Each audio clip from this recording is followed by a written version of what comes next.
You can absolutely stay registered in your home state. When you move for school, it's your choice. Do you want to register in the state where you go to school, or do you want to stay in your home state? And in fact, because Massachusetts is a pretty safe state and we don't have a ton of competitive elections, a lot of times it's better to stay registered where you came from, depending on what that state is. Because if you're in a battleground state, that can make a big difference. It's your choice.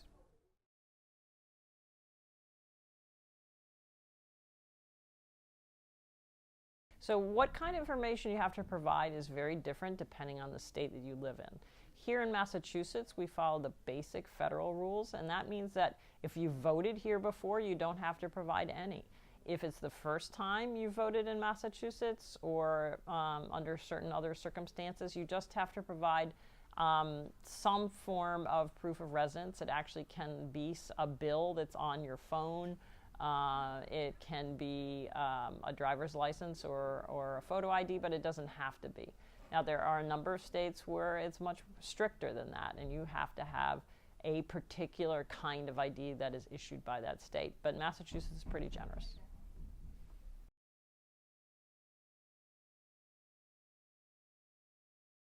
So, certain part of your name is public, that you are a registered voter in your address. The fact that who you vote for is never public. It's a secret ballot, and that's a very important part of our voting system. Voting history is also something that can become public. It is in a record, and it can be obtained and used.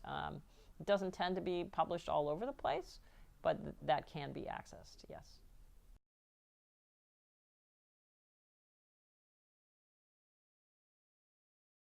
When you register for an account or use TurboVote to fill out a voter registration or ballot request form, we do store personally identifiable information, including your name, address, email address, and other identifying information.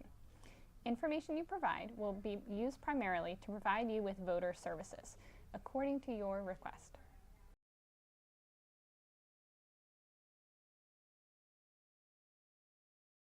Good question. When you sign up for TurboVote, select that you'll be voting by mail. On the final page, you will have your absentee ballot request form right there as a PDF. That document will also be in your text or email, depending on how you told us you'd like to hear from us. Additionally, you have the option when signing up for TurboVote to request that mailing in the mail as a physical document. So, we can send you that form along with an empty, pre-stamped, pre-addressed envelope to your election official right to your mailing address.